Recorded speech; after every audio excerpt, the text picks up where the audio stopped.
semua agama melarang perbuatan atau tindakan yang boleh merosakkan akal manusia.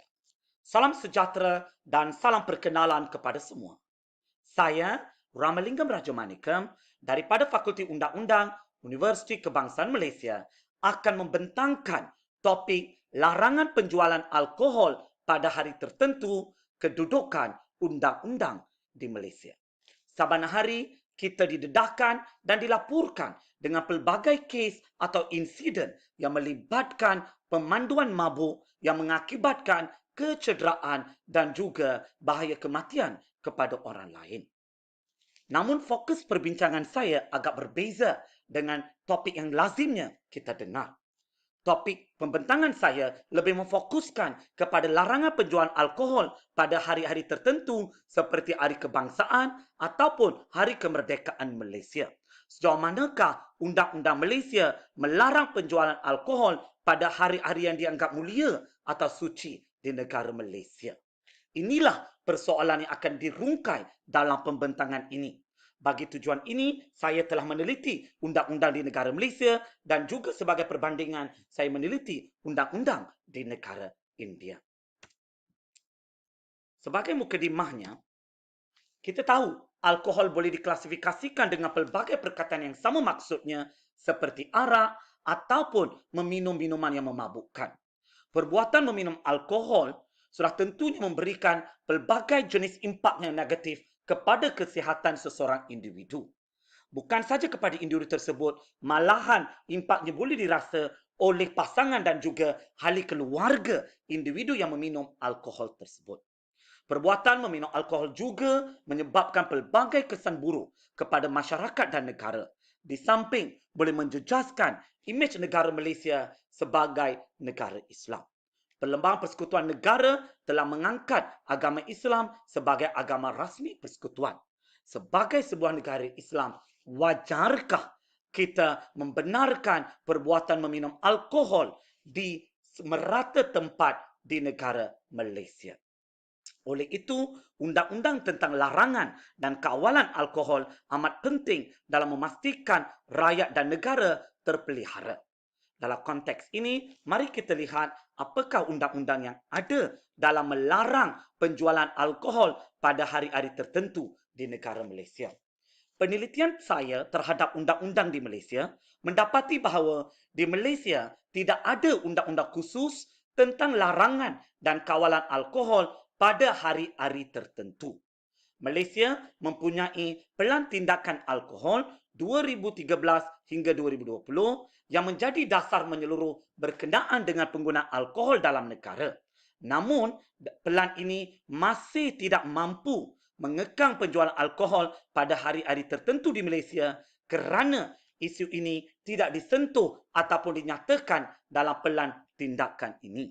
Yang hanya terdapat di Malaysia ialah peruntukan dalam undang-undang tentang jenayah yang berlaku akibat meminum alkohol di Malaysia. Sebagai contoh, Seksyen 510 Kanun Keseksaan dan Seksyen 21 Akta Kesalahan-Kesalahan Kecil 1955. Maka dapat disimpulkan bahawa di Malaysia kita tidak mempunyai undang-undang yang khusus yang melarang penjualan alkohol pada hari-hari tertentu. Berbanding dengan kedudukan di negara India terdapat beberapa hari khusus yang penjualan alkohol dilarang sama sekali. Hampir semua negeri di negara India mengharamkan penjualan minuman beralkohol pada hari-hari yang sangat penting seperti Hari Republik India, Hari Kemerdekaan India dan Gandhi Jayanti di negara India. Bagi mereka, hari-hari ini dianggap sebagai cuti kebangsaan kerana setiap negeri terikat untuk menyambut hari itu sebagai dry days. Dry days ini bermaksud seseorang individu dilarang daripada meminum alkohol sepanjang hari tersebut. Tambahan pula, di negara India juga, selain dry days, terdapat juga konsep yang dipanggil sebagai dry states, iaitu beberapa negeri telah mengharamkan penjualan alkohol dalam apa-apa jua bentuk kepada penduduk yang tinggal di negeri tersebut. Antara negeri tersebut ialah Gujarat, Bihar, Nagaland, Lakshadweep dan Manipur. Dan negeri-negeri ini telah memperkenalkan rang undang-undang dan akta bagi tujuan penguatkuasaan, larangan atau pengharaman tersebut di negeri berkenaan untuk menjadikan negeri tersebut sebagai dry states. Sebagai contoh, Nagaland Liquor Total Prohibition Act dan Manipur Liquor Prohibition Act of 1991 telah diperkenalkan di kedua-dua negeri tersebut untuk tujuan melarang dan mengharamkan penggunaan dan penjualan alkohol di negeri tersebut. Dan hal ini menjadikan kedua-dua negeri ini sebagai dry state. Sesungguhnya kita dapat lihat bahawa negara India telah melarang penjualan alkohol pada hari-hari tertentu dan konsep ini disebut sebagai dry days. Dan negara India juga telah melarang penjualan alkohol di kawasan atau negeri tertentu yang dianggap sebagai dry state. Walaupun topik pembentangan saya mengkhususkan kepada dry days, pengharaman penjualan alkohol pada hari-hari tertentu, namun konsep dry state ini juga penting untuk dikaji.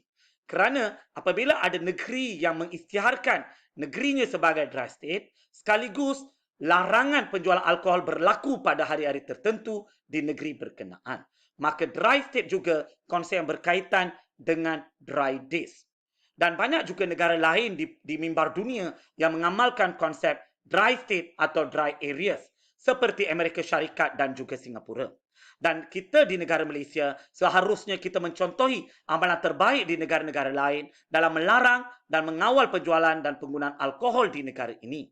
Malaysia seharusnya mewujudkan undang-undang berkaitan dengan larangan penjualan alkohol pada hari-hari tertentu seperti Hari Kebangsaan dan Hari Kemerdekaan Negara.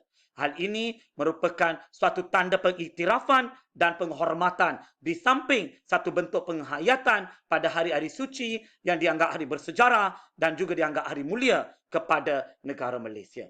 Oleh itu, cadangan saya ialah gubahlah undang-undang yang dapat melindungi negara kita daripada anasir alkohol. Mulakan dengan langkah mengharamkan penjualan dan penggunaan alkohol pada hari-hari tertentu di negara Malaysia. Sekian. Terima kasih.